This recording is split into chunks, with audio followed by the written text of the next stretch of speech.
Salam alaikum wa rahmatullahi wa barakatuh. Hayyakumullah wa bayyakum. Ramadan Mubarak. Allah subhanahu wa ta'ala vous couvre de sa miséricorde durant ce mois béni qui est le mois du mois de Ramadan.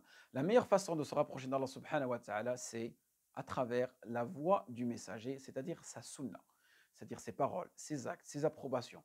Mais aujourd'hui, nous avons des personnes qui aiment tellement la sunna qu'ils ont rendu pratiquement toute chose est une sunna. Alors qu'en réalité, barakallahu fikoum, il faut revenir vers les récits prophétiques et les comprendre et aussi avoir la parole des savants. Est-ce que ceci est une sunna ou pas? Ce que les fuqaha nous disent. Il y a une mas'ala que j'aimerais bien vous expliquer aujourd'hui, car je vois il y a certaines personnes qui te disent ouais, ceci est une sunna de faire cela avant de rompre le jeûne, avant de faire l'iftar, fais ceci, fais cela. Non, barakallahu fik, il y a certaines conditions, il y a certains jugements à respecter. Ce dont je vous parlais aujourd'hui, c'est un hadith qui nous a été rapporté. Cheikh Al-Albani, rahmatullah alayhi, il a rendu sahih, sahah ou l'Albani, et d'autres savants aussi.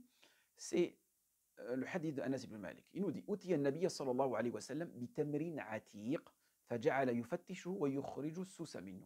C'est-à-dire, on a apporté au messager d'Allah sallallahu alayhi wa sallam des dates, mais pas n'importe quel type de date. Regardez, bi tamrin atiq, des dates qui étaient sèches, voire très sèches. Qu'est-ce qu'il a fait le messager d'Allah sallallahu alayhi wa sallam dans cette situation-là? Il a ouvert ces dates, il a vérifié l'intérieur de ces dates-là, il les a inspectées et il a sorti les vers ou les larves qui étaient à l'intérieur. Donc, ce que nous disent ici les fuqaha, c'est que ces dates-là, elles étaient quoi? C'était des dates sèches. Et que le fait d'inspecter des dates fraîches, ceci est détestable. Regardez par exemple cette date-là. Parfait? Regardez, c'est une magnifique date. Elle est fraîche. Sahalala. Est-ce que, avant de la manger, je vais ouvrir la date et vérifier à l'intérieur s'il y a des doutes et je dis ah, ça c'est la sunna du messager? Non. Parce que regardez, j'ai pas à faire ça, mais par exemple, même si on vérifie, on ouvre cette date-là, regardez, je l'ouvre, vous voyez bien qu'il n'y a aucune doute. C'est-à-dire il n'y a pas de verre. Pourquoi? Car tout simplement, c'est une date fraîche. Parfait? Et les savants nous ont dit bien au contraire, ceci est détestable parce que ça risque de quoi? Ça risque de porter à confusion les gens et même développer des doutes, des wasawis chez les gens. Parfait? Maintenant, il y a une autre mas'ala. J'ai failli la manger. Maintenant, il y a une autre mas'ala. Ce qu'il faut savoir, c'est que est-ce que dans notre religion, il nous est autorisé de manger des doudes, des vers? Ceci est interdit.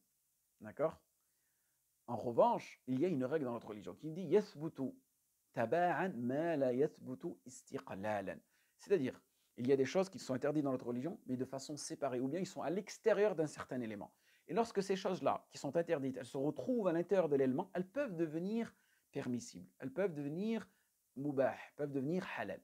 Et l'exemple ici, c'est les doudes. L'école shafi'ite, l'école malikite et l'école hanbalite nous disent qu'il est autorisé. Pourquoi? Parce qu'une fois que tu as mangé cette date-là, tu n'es pas censé savoir s'il y a des doutes. Et même si tu l'as mangé, toi, à la base, qu'est-ce que tu mangeais? Ton intention, c'était de manger des doudes ou des dattes ou n'importe quel fruit. Ton intention, c'était de manger ce fruit-là. Parfait?